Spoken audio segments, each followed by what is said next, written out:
War Chief Zekthul stood in the emergency command center of his damaged escort vessel and watched his empire crumble around him. Half of his fleet had been destroyed or abandoned as the human virus corrupted their systems. The remaining ships were fleeing toward the edge of the solar system in complete disorder. But Zekthul was not ready to accept defeat. He had spent his entire life building his reputation as the greatest hunter in Kethvar history. He would not let a species of weak prey animals destroy everything he had accomplished. "Recall all surviving ships," Zekthul commanded his remaining officers. "We will make one final attack on their homeworld. If we cannot have victory, we will at least have revenge." His lieutenant looked nervous as he delivered the latest reports. "War Chief, many of our warriors are refusing orders.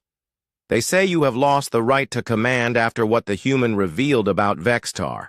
Zekthul's claws scraped against the metal console as his rage built. The truth about his brother's death had spread through the entire fleet. Warriors who had followed him loyally for years now questioned his every decision. Vexatar was a traitor. "Who would have led our people to defeat?" Zekthul snarled. "I did what was necessary to protect the Empire. History will vindicate my actions." But even as he spoke, Zekthul knew his authority was broken. The rigid hierarchy that held Kethvar society together depended on honor and strength. A leader who murdered family members and lied about it could never be trusted again. On Earth, Jake Morrison stood in the command center and watched the alien fleet's retreat on the main display. Most of the Kethvar ships were already beyond the outer planets, but a few vessels remained in Earth orbit. Their behavior suggested they were planning something desperate. "The largest remaining ship is moving toward us," reported Sergeant Adams from his monitoring station. "It appears to be on a collision course with the planet." Colonel Lisa Martinez studied the tactical display with growing concern. "How long before impact if they maintain current course and speed?" "Approximately 4 hours," Adams replied. "The ship is too large for our orbital defenses to stop. If it hits a populated area, the casualties could be in the millions." Jake realized what was happening. Zekthul had lost everything, but he was not ready to give up. The alien leader would try to destroy Earth's major cities even if it meant sacrificing his own life and the lives of his remaining warriors. "We need to get aboard that ship and stop them," Jake said. "It is the only way to prevent a catastrophe." Dr. Ryan Blake looked up from his computer terminal where he had been tracking the virus's effects on the alien fleet. "My virus has corrupted most of their navigation systems, but this ship seems to have isolated its critical functions. They can still control their course manually." "How many Kethvar warriors are likely aboard?" Lisa asked. "Based on the ship's size, probably 50 to 60, Jake replied. "All of them will be fanatics loyal to Zekthul. They will fight to the death rather than surrender." Lisa studied the tactical situation. Sending a small team against 60 alien warriors seemed like suicide, but they had no other choice. Earth's orbital defenses were designed to stop missiles, and small ships, not massive vessels the size of city blocks. "Take whatever team you need," Lisa told Jake. "Stop that ship before it reaches the atmosphere." Jake assembled his team quickly. Sam Wilson and Carol Adams had survived the previous mission and volunteered immediately. He added 4 more specialists, including Lieutenant Danny Cooper, who had just been released from the medical unit after recovering from injuries suffered during first contact. "Danny, you do not have to do this," Jake said as they prepared to launch. "You are still recovering from your wounds." Danny checked his equipment and smiled. "These aliens killed my friends and tried to destroy my planet. I am not missing the chance to return the favor. The team launched in a fast attack craft designed for boarding operations. As they approached the alien vessel, Jake could see damage from the virus attack. Several weapon ports were dark, and the ship's hull showed signs of internal explosions. Life support readings indicate the atmosphere is still breathable, Sam reported. But gravity will be heavier than Earth normal, and the corridors are designed for much larger beings. The boarding craft attached to an airlock on the alien ship's lower hull. Jake's team entered the vessel and immediately noticed the difference from Zek Thul's previous flagship. This ship felt desperate and angry. Emergency lighting cast red shadows on the walls, and the air smelled of fear and rage. Reactor core is 12 levels up and 6 sections forward, Sam whispered through their communication system. If we can overload it, the explosion will destroy the ship before it reaches Earth. But as they moved through the corridors, Jake realized they were walking into a trap. The ship was too quiet, and their progress was too easy. Zek Thul knew they would come and was waiting for them. Movement ahead, Carol reported. Multiple contacts converging on our position. Suddenly, the corridors filled with HFY warriors. These were not the confident hunters who had landed on Earth. These were desperate survivors who knew they were going to die and wanted to take as many humans with them as possible. The battle was brutal and close quarters. Human weapons clashed, with alien claws in the narrow corridors. Jake's team was outnumbered 10-1, but they had the advantage of superior tactics and coordination. Danny Cooper proved that his injuries had not slowed him down. He moved through the alien warriors like a force of nature using his plasma, rifle and combat training to devastating effect. "For the liberty!" he shouted as he cut down 3 HFY attackers. But the fighting was taking too long. Jake could feel the ship's acceleration as it continued toward Earth. They needed to reach the reactor core quickly, or millions of people would die. "This way," Jake called to his team as he found a maintenance shaft that bypassed the main corridors. "We can reach the reactor through the service tunnels." The team crawled through the narrow passages, while the sounds of battle echoed behind them. Other HFY warriors were still searching for them, but the maintenance shafts were too small for the alien giants to follow. They emerged near the reactor core to find War Chief Zek Thul waiting for them. The alien leader stood alone in the center of the chamber with his weapons drawn. His yellow eyes burned with hatred and desperate pride. "I wondered when you would arrive, little human," Zek Thul said. "You have cost me everything. My fleet, my warriors, my reputation.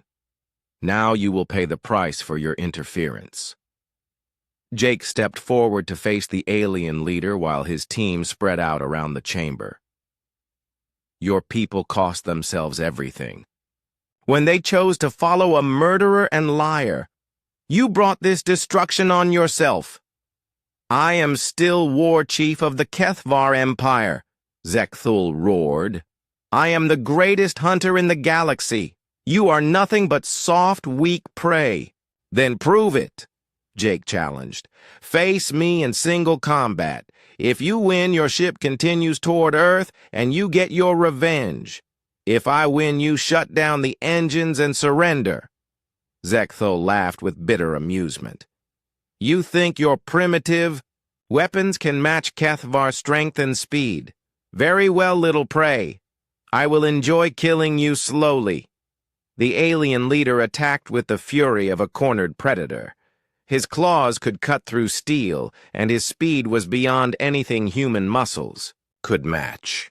But Jake had learned something important during the past few days. Humans were not the strongest or fastest species in the galaxy, but they were the smartest. They used tools and tactics and teamwork to overcome physical limitations. They adapted to any environment and found ways to win against impossible odds. Jake ducked under Zekthul's first attack and rolled behind a support pillar. The alien's claws struck metal and sent sparks flying. Jake used the moment to trigger an explosive charge that Carol had planted earlier. The explosion did not hurt Zekthul, but it damaged the reactor's cooling system. Warning alarms began sounding and emergency lights flashed. The ship would have to shut down its engine soon or risk a complete meltdown. "You fight without honor," Zekthul snarled as he circled around the pillar. "You use tricks and deception instead of strength." "I fight to protect my family," Jake replied as he fired his plasma rifle. "I do not care about honor. I care about results." The energy bolt struck Zekthul's armor but did not penetrate. The alien leader charged again, but Jake was already moving to his next position. He led Zekthul through the damaged reactor chamber, using every obstacle and hazard to his advantage. "You cannot run forever, human," Zekthul called out. "This chamber has limited space and I am faster than you." Jake knew the alien was right. In a straight fight, Zekthul would win easily. But humans did not fight straight fights. They used their environment and their intelligence to create advantages where none existed. Jake triggered another explosive that damaged the reactor's containment field. Energy began leaking from the core, and the temperature in the chamber rose rapidly. Soon the environment would become too dangerous for either of them to survive. "Shut down the engines," Jake called out. "The reactor is going critical. If you do not stop the ship, it will explode before reaching Earth anyway." But Zekthul was beyond reason. The alien leader had lost everything and now existed only for revenge. He would die before admitting defeat to a human. War Chief Zekthul stood in the command center of his flagship and watched the tactical displays with growing frustration. 3 days had passed since the Great Hunt began, and the humans were not behaving like proper prey. Instead of running or cowering, they were fighting back with tactics that made no sense to a warrior's mind. "Report!" Zekthul commanded as his lieutenant approached with the latest casualty figures. "We have lost 47 warriors in the surface operations," the lieutenant replied nervously. "The humans use coordinated group tactics and strike from concealment. They do not fight with honor." Zekthul's claws scraped against the metal railing as his anger grew. 47 warriors lost to a species that has no natural weapons or armor. How is this possible? On the main screen, reports came in from hunting parties across Earth. In every major city, Kethvar forces were being harassed by human soldiers who refused to engage in proper combat. The humans would attack suddenly from multiple directions, then disappear before the superior alien warriors could respond. Captain Ben Torres and his team had become legends among the human resistance forces. In 3 days, they had eliminated 18 Kethvar warriors using hit-and-run tactics that left the aliens confused and angry. Ben's success was being copied by resistance groups around the world. "Command, this is Torres." Ben spoke into his radio from a rooftop overlooking downtown, Los Angeles. "We have eyes on a Kethvar patrol moving toward the civilian shelter on 5th Street. Request permission to engage." "Permission granted," came Lisa Martinez's voice through his earpiece. "Make it fast and clean."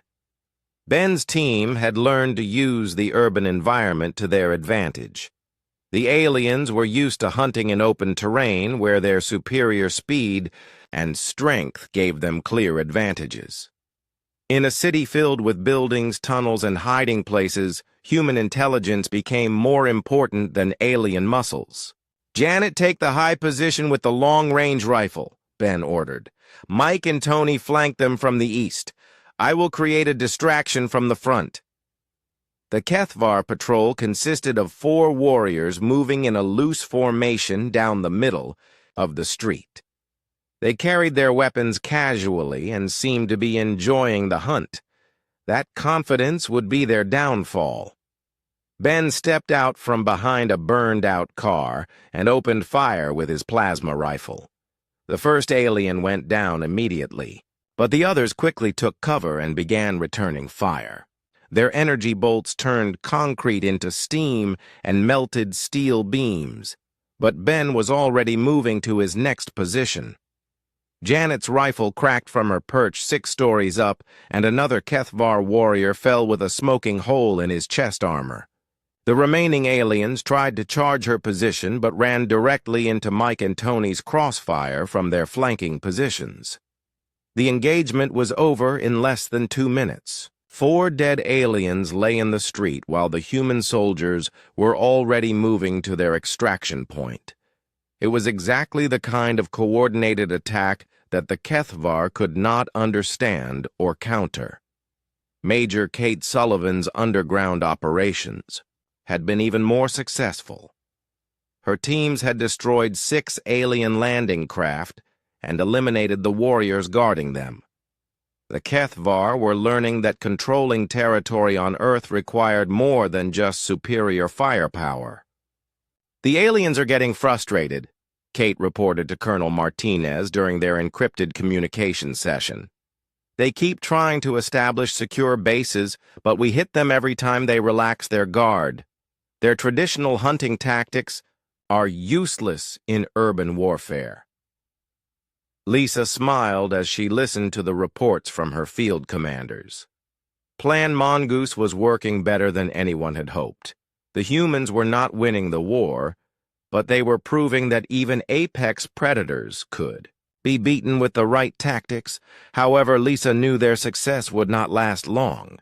The HFY still controlled space around Earth and could bombard any target from orbit. Eventually, they would abandon their hunting games and simply destroy every human city from above. Jake Morrison and his infiltration team were still trapped aboard Zekthul's flagship when the alarms began sounding. Their disguises had been discovered, and now hundreds of HFY warriors were searching for the human intruders. "This way," Sam Wilson whispered as he led the team through a maintenance corridor. "Thermal scans show a clear path to the docking bay, but we have to move fast." Jake followed his team through the alien ship while thinking about what they had discovered. The virus was now spreading through the HFY computer systems, and Vextar's skull proved that Zekthul had murdered his own brother. Both pieces of information could change the course of the war. "Movement ahead," Sergeant Carol Adams reported. 6 hostiles blocking our route." Jake peered around the corner and saw a squad of HFY warriors setting up an ambush. The aliens knew the humans had to return to their transport and were waiting to spring a trap. "We need a diversion," Jake said. "Carol, how much explosive do you have left?" Carol checked her pack. "Enough to blow a hole in the hull, but that would kill us all. Not if we use it to create confusion instead of destruction," Jake replied. "Plant charges in the next section over. When they detonate, the aliens will think we are trying to escape that way." Carol nodded and moved carefully down a side passage. A few minutes later, small explosions echoed through the ship. The HFY warriors blocking their path immediately moved toward the sound, leaving Jake's team a clear route to the docking bay. But as they reached their captured transport, Jake saw War Chief Zekthul himself waiting for them. The massive alien leader stood 9 feet tall, and his yellow eyes burned with rage. In his clawed hands he held weapons that could cut through steel. "So the soft little prey thinks it can invade our ship," Zekthul growled. "I am impressed by your cleverness, but the hunt ends here." Jake stepped forward to face the alien leader. His team raised their weapons, but he signaled them to hold their fire. This moment called for words, not bullets. "Your hunt has not gone as planned, has it, War Chief?" Jake said calmly. 47 of your warriors dead, and nothing to show for it except frustrated pride." Zekthul's claws extended as his anger grew. Your species will learn to fear the Kethvar. We have conquered 47 star systems and destroyed every race that dared to resist us, including your own brother, Jake said quietly. The words hit Zekthul like a physical blow. The alien leader took a step backward, and his eyes narrowed to slits. What did you say? Jake activated his suit's holographic projector and displayed the image of Vextar's skull that he had recorded in the trophy room. I found this in your personal collection. The display says Vextar died gloriously in battle, but we both know that is not true. Around them, other Kethvar warriors had arrived to witness the confrontation. They listened with growing shock as Jake continued speaking. Your brother challenged your authority, so you killed him, Jake said loud enough for all the aliens to hear. Then you put his skull on display and told everyone he died fighting enemies of the Empire. But there were no glorious battles, were there, War Chief? There was only murder. Zekthul roared with rage and charged toward Jake with his claws extended, but the human was ready and rolled aside at the last second. The alien leader's claws struck the metal deck and sent sparks flying. He was weak, Zekthul snarled as he turned to. The 72-hour deadline came and went without humanity's surrender. War Chief Zekthul stood on the bridge of his flagship and watched the blue planet below with satisfaction. He had hoped the humans would refuse. Conquest, without resistance, was boring and provided no sport for his warriors. Begin the great hunt, Zekthul commanded. Deploy hunting parties to the major population centers. Leave the orbital bombardment ships in reserve. I want to see how these humans fight before we destroy them completely. Vextar approached his brother with excitement burning in his yellow eyes. The warriors are eager to test themselves against this new prey. The humans look soft and weak. Perhaps, Zekthul replied. But they built ships that could travel between stars. They created weapons that could damage our hulls even if only slightly. Do not underestimate prey that has learned to use tools. Across Earth, the alien ships began launching smaller craft toward the surface. Each transport carried 20 Kethvar warriors armed with energy weapons and hunting equipment. Their orders were simple: terrorize the human population and demonstrate the futility of resistance. Colonel Lisa Martinez watched the alien landing craft on her screens from the underground command center. 43 separate landing sites were detected across 6 continents. The aliens were spreading their forces to cover as much territory as possible. All units, this is command. Lisa spoke into her communication headset. The enemy has landed. Execute Plan Mongoose. Make them regret coming to our world. Plan Mongoose was humanity's response to the alien strategy.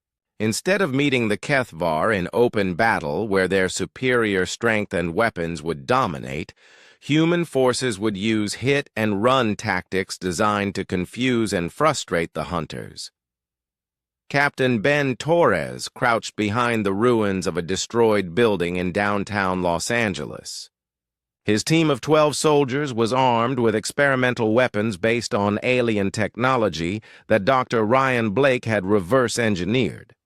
The weapons were not as powerful as what the aliens carried, but they could penetrate Kethvar armor if used. Correctly. Contact approaching from the north, whispered Corporal Janet Davis through Ben's earpiece. 3 aliens moving in hunting formation. Ben could see the Kethvar warriors through his scope. They moved with the confidence of apex predators entering new territory. Their weapons were held casually and their attention seemed focused on scanning for fleeing civilians rather than prepared soldiers. Wait for my signal, Ben whispered to his team. Remember the plan. Hit fast and hard, then disappear before they can respond. The 3 Kethvar warriors moved closer to the human position. They were communicating with each other in their own language, and seemed relaxed. Ben could tell they expected this hunt to be easy. "Now!" Ben shouted. 12 human soldiers opened fire from concealed positions. Their weapons struck the alien warriors before they could react. The first HFY fell immediately, with smoking holes in his armor. The second managed to return fire, but his shots went wide. The third tried to charge the human positions, but ran into a minefield that Ben's team had prepared. Within 30 seconds, the engagement was over. 3 dead aliens lay in the street, while the human soldiers were already moving to their next position. The entire attack had taken place exactly as planned. "Command, this is Torres," Ben spoke into his radio. 3 tangos down. No casualties on our side. Moving to secondary position. Similar reports came in from across the globe. Human forces were using tactics the aliens had never encountered before. Instead of fighting with honor or personal courage, the humans used teamwork, technology, and deception to overcome their physical disadvantages. Major Kate Sullivan led her unit through the underground tunnels beneath Chicago. Her mission was to attack alien supply lines and prevent the HFY from establishing secure bases on Earth's surface. Thermal scans show 6 aliens guarding their landing craft, reported Sergeant Mike Torres through Kate's headset. They have set up a defensive perimeter, but they are not watching the storm drains. Kate smiled grimly. The aliens were thinking like hunters, not soldiers. They expected their enemies to either run away or attack from the front. They were not prepared for humans who would crawl through sewers to plant explosives under their ships. "Plant the charges and set them for remote detonation," Kate ordered. "We will trigger them when their reinforcements arrive." The human soldiers moved through the tunnel system like ghosts. They had trained for months in urban warfare and knew every passage and hiding place in the city. The aliens might be stronger and better armed, but this was humanity's home ground. Meanwhile, Jake Morrison and his hand-picked infiltration team prepared for the most dangerous mission in human history. Their target was War Chief Zekthul's flagship, which hung in orbit above Earth like a dark moon. Jake's team consisted of 6 specialists chosen for their unique skills. Lieutenant Sam Wilson was an expert in alien technology. Sergeant Carol Adams was trained in demolitions and sabotage. Corporal Tim Brown was their communications expert. The others were soldiers trained in zero-gravity combat. "Remember the objective," Jake told his team as they prepared to launch in a captured alien transport. "We get aboard their ship, plant Ryan's virus in their computer systems, gather any intelligence we can find, and get out alive if possible." Dr. Ryan Blake handed Jake a small device that looked like a metallic sphere. "This contains the virus and an auto-injection system. Plug it into any access port on their ship, and it will spread throughout their entire fleet within hours." Jake clipped the device to his belt. "What exactly will this virus do to their systems?" "It will introduce random errors into their targeting computers, cause navigation failures, and disrupt communications between ships. It will not destroy them, but it will make coordinated attacks nearly impossible." The alien transport had been captured during one of the ground battles and modified to carry human soldiers. Jake's team climbed aboard and began the dangerous journey toward the HFY flagship. As they approached the massive alien ship, Jake could see weapon ports and docking bays that could swallow entire human vessels. The flagship was a monument to HFY power and technology. Getting inside would be difficult, but getting out alive might be impossible. "Alien vessel, you are entering restricted space," came a transmission in the HFY language. "State your purpose." Tim Brown responded using phrases they had learned from captured communications. Hunting party returning with prisoners for interrogation. There was a pause before the alien controller replied. You are cleared to dock at Bay 7. Proceed immediately. The transport moved slowly toward the designated docking bay. Jake could feel his heart racing as they entered the alien ship. If they were discovered now, the mission would end before it began. Docking complete, Sam Wilson reported.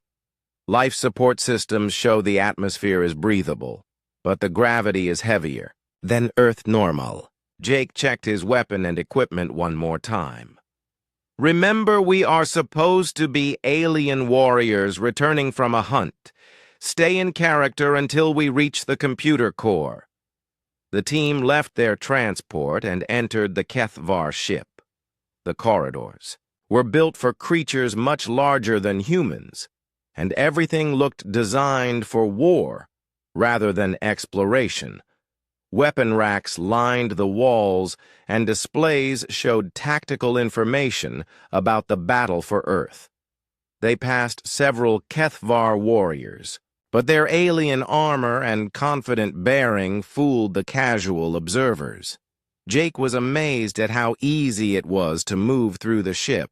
The aliens were so confident in their superiority that they barely bothered with internal security. Computer core should be 3 levels up and 2 sections forward, Sam whispered through their communication system. Thermal scans show heavy power distribution in that area. As they moved deeper into the ship, Jake began to notice something strange. Trophy cases lined some of the corridors displaying artifacts from conquered worlds. Weapons, armor, and other items from dozens of different species showed the scope of HFY conquests. But in one corridor, Jake saw something that made him stop. A display case contained what looked like preserved skulls from various species. Most were alien forms he did not recognize, but one skull looked familiar. It was smaller than the others and had the distinctive bone structure of a HFY. Jake activated his suit's recording system and took detailed scans of the skull. According to the display, it belonged to someone called Vextar and had been placed there as a memorial to a great warrior who died in glorious battle. But Jake remembered Vextar. He was Zekthul's brother, who had attacked the Liberty during First Contact. If Vextar had died in battle against humans, why was his skull in Zekthul's trophy collection instead of being honored on the HFY homeworld? Jake, we need to keep moving, Sam whispered urgently. Patrol coming this way. Jake took one more look at Vextar's skull and then followed his team toward the computer core. He had found something that might be more valuable than any virus or intelligence data. He had found proof that the great war chief was not the honorable leader his people believed him to be.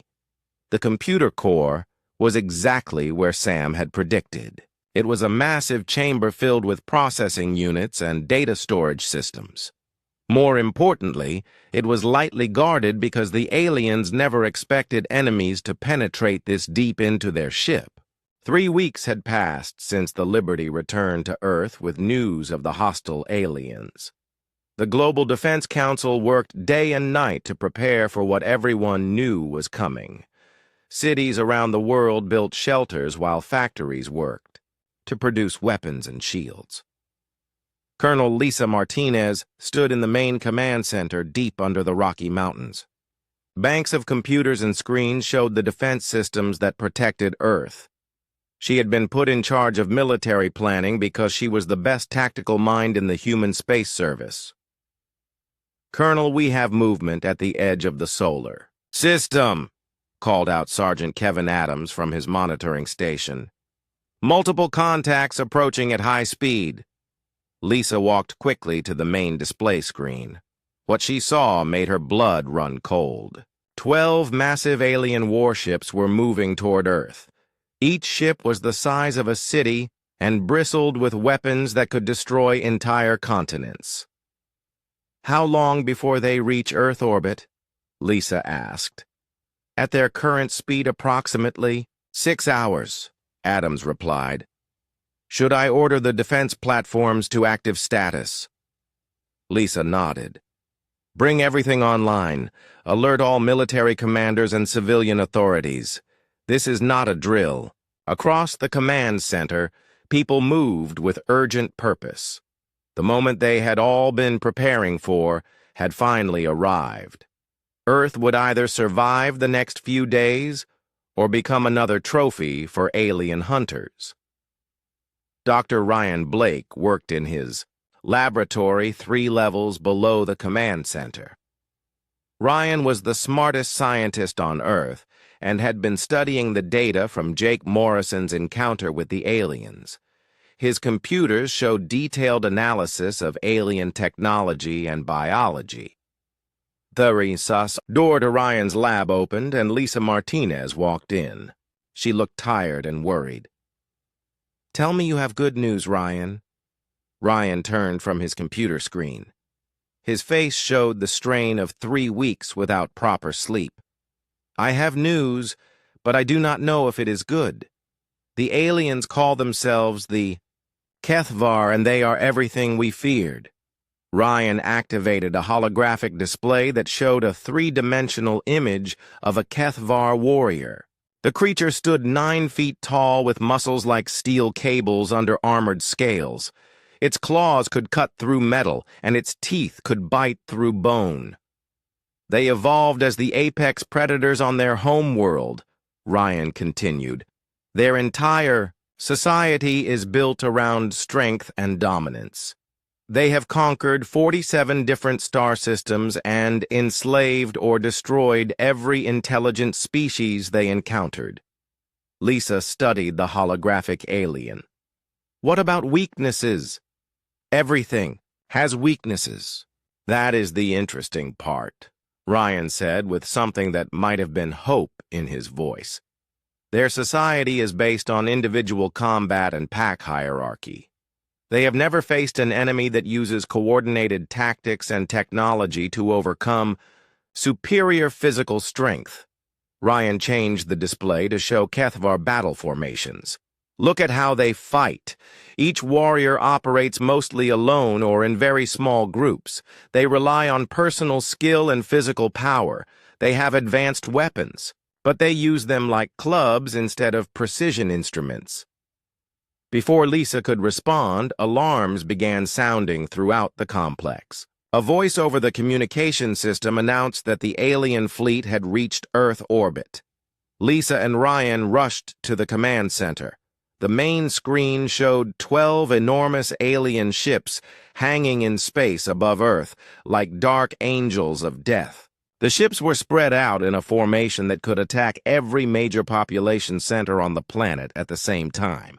Are they responding to our communications? Lisa asked. Nothing yet, Adams replied. We have been sending messages for the past hour, but they are ignoring us. Suddenly, every screen in the command center and every television and computer on Earth activated at the same time. The image of War Chief Zekthul filled every display. His yellow eyes seemed to look directly at each person watching. People of Earth, Zekthul began in his deep, predatory voice.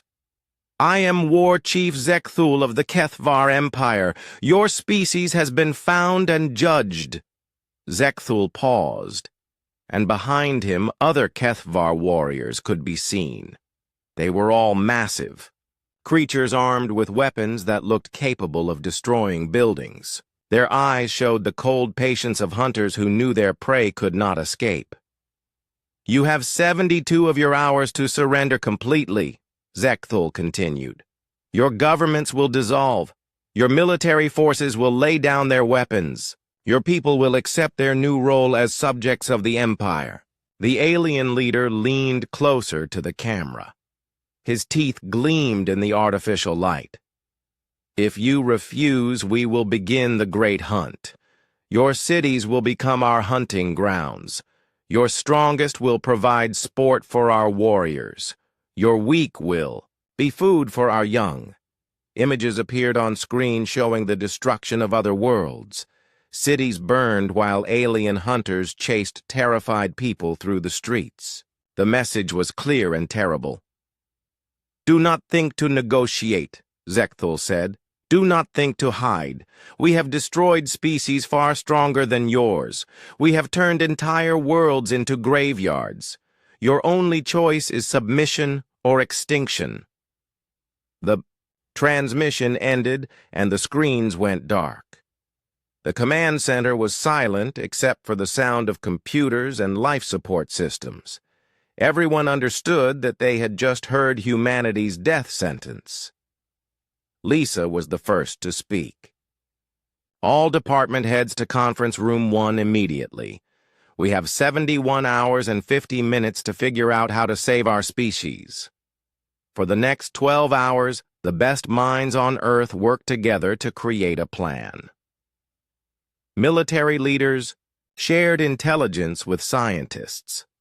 Engineers worked with doctors to understand alien technology. Politicians argued with generals about what could and could not be done. Jake Morrison sat at the conference table and listened to the discussions. He had been recalled from medical leave to help plan Earth's defense. His experience with the aliens made him one of the few people who had actually seen them in person. "We cannot match their firepower," General Paul Carter was saying. "One of their ships could destroy our entire orbital defense network. 12 ships could reduce every major city to rubble in a matter of hours." "Then we do not fight them ship to ship," Lisa replied. "We use guerrilla tactics. We make them come down to our level where their size and strength matter less." Ryan Blake activated a holographic display showing Earth's major cities. "I have been studying their psychology and culture. The Kethavar are hunters at heart. They enjoy the chase more than the kill.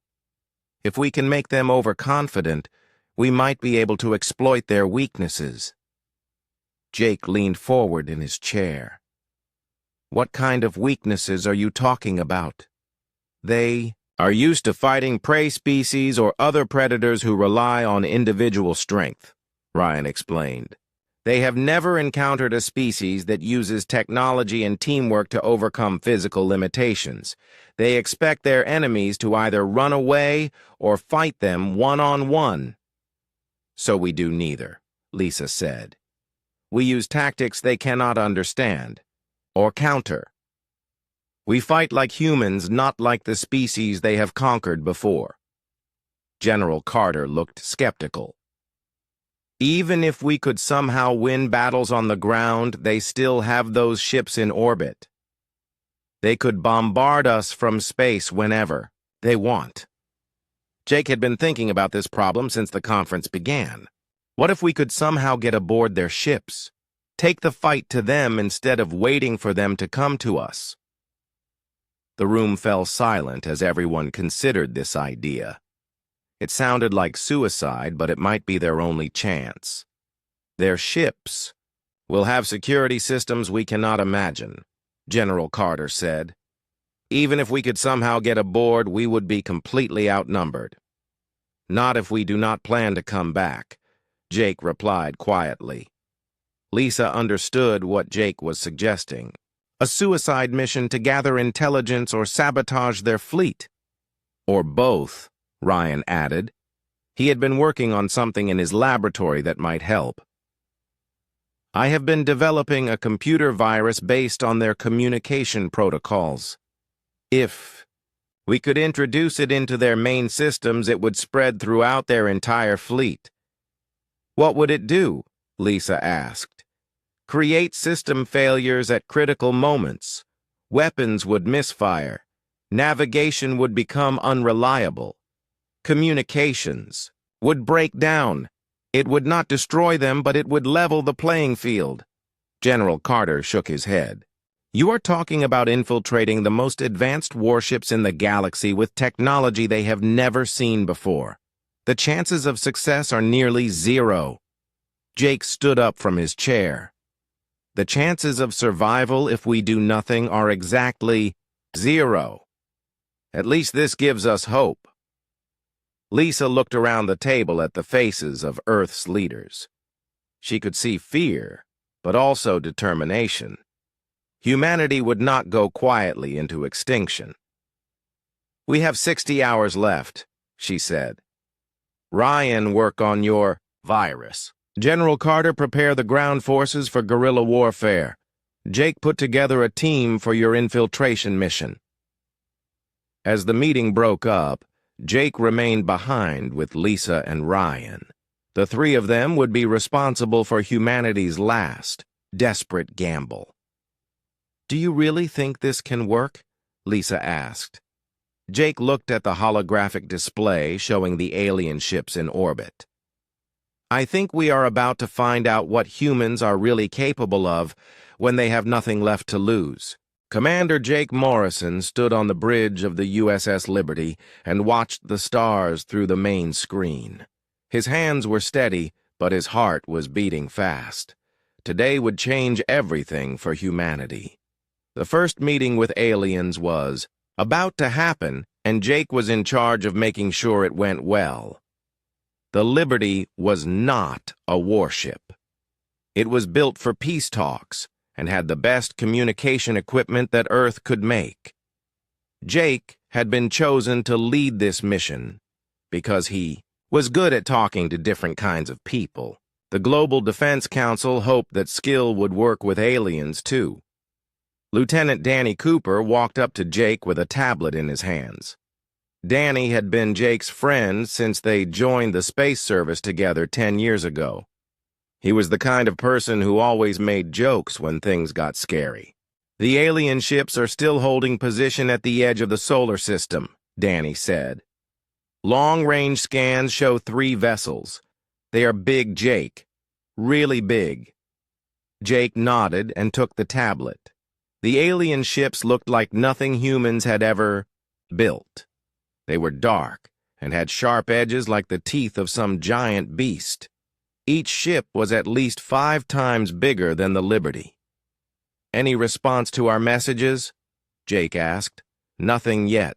We have been sending the same greeting in 50 different languages and math formulas for 6 hours. Either they do not understand us or they do not want to talk yet." Dr. Amy Wells came up to them from her station. She was the team's expert on alien life and had studied every theory about what aliens might be like. Her face looked worried. "Commander, I have been studying the ship designs. The hull shapes and the way they move suggest these beings might be from a high-gravity world. If that is true, they could be much stronger than humans." Jake looked at the data Amy had collected. The alien ships moved in patterns that reminded him of hunting animals. They stayed spread out but close enough to help each other quickly. It was smart, but also made him nervous. "All crew prepare for first contact," Jake announced over the ship's communication system. "Remember, we are here to make friends, not enemies. Follow protocol and stay calm." The Liberty moved closer to the alien ships. Jake could feel the tension on the bridge. Every person there knew they were making history. What happened in the next few hours would decide if humanity had new friends or new enemies. Suddenly, the main screen lit up with an incoming message. The image that appeared made everyone on the bridge go quiet. The alien that looked back at them was like a nightmare come to life. It stood nearly 9 feet tall and looked like a cross between a lizard and a wolf. Its skin was dark green with scales that looked harder than armor. Yellow eyes stared at them with the cold intelligence of a predator. When it opened its mouth to speak, they could see rows of sharp teeth. "I am War Chief Zekthul of the Kethvar Empire," the alien said in perfect English. "You are the species that calls this system home." Jake stepped forward and tried to keep his voice steady. "I am Commander Jake Morrison representing Earth and humanity. We welcome you to our solar system and hope we can be friends." Zekthul made a sound that might have been laughter, but sounded more like a growl. "Friends? Your species uses words like children use toys. You know nothing of strength or honor. Behind Zekthul, another alien appeared on screen. This one was smaller but looked just as dangerous. Its eyes burned with hate as it looked at the humans. My brother Vextar thinks your species might provide good sport, Zekthul said. He believes you might be worth hunting. Jake felt ice in his stomach. These aliens were not here to make friends. They were predators and they saw humans as prey. But he had to keep talking. Maybe he could find some way to avoid a fight. We do not want to fight, Jake said. Humanity has much to offer. We have art and music and science. We could share knowledge with your people. Vexitar snarled something in the alien language. Zekthul listened and then looked back at the humans with what might have been amusement. My brother says your words prove you are weak. He asks permission to test your strength. We came here in peace, Jake said louder. We offer friendship and trade. There is no need for testing or fighting. But even as Jake spoke, he could see it was useless. These aliens were not interested in peace. They were hunters, and they had found new prey. Zekthul raised one clawed hand, and the communication ended. Danny was already at his station checking the sensor readings. Jake, 3 more ships just appeared. They were hiding behind the first ones. We are outnumbered 6-1. All stations battle alert, Jake ordered, even though he knew the Liberty could not win a fight. Prepare for defensive maneuvers. The HFY alien ships moved faster than anything human technology could match. The Liberty shook as enemy weapons hit their shields. Jake grabbed the command chair as the lights flickered. Shields at 60%, called out Lieutenant Sarah Martinez from the weapons station. We cannot take much more of this. Return fire, Jake ordered. Target their weapons if you can. The Liberty's lasers struck one of the smaller alien ships, but barely left a mark on its hull. The aliens had technology far beyond anything humans possessed. This was not a battle. It was a massacre waiting to happen. Danny ran to Jake's side with damage reports scrolling across his tablet. Hull breach on Deck 3. We have lost 2 crew members. Life support is failing in sections 4 through 6. Jake knew they had only one choice. All hands prepare for emergency jump to hyperspace. We are leaving now. Jump coordinates set for Earth, called out the navigation officer. Engines charging. The Liberty shook again as more alien weapons struck home. Through the main screen, Jake could see one of the alien ships moving closer. He could make out details on its hull, including what looked like symbols or writing. Jump in 10 seconds, announced the computer. As the countdown reached 0, Jake watched Vextar appear on screen one more time. The alien was making gestures with its claws that looked like threats. Then space twisted around the Liberty, and they were gone. The trip back to Earth took 3 days. Jake spent most of that time writing his report and trying to figure out what went wrong. The aliens had not been interested in peace from the very beginning. They saw humans as something to hunt and conquer. When the Liberty reached Earth orbit, Jake sent his report immediately to the Global Defense Council. The message was simple and terrible. Humanity was no longer alone in the universe, but they were. Also, no longer safe. Danny found Jake in his quarters staring out at Earth through the small window. The blue and green planet looked so peaceful from space. Soon that might change forever. What do you think they will do? Danny asked. Jake turned from the window. His friend's face showed the same worry that Jake felt. They will come here. Predators, like that do not give up when they find new prey. They will come, and when they do, we better be ready.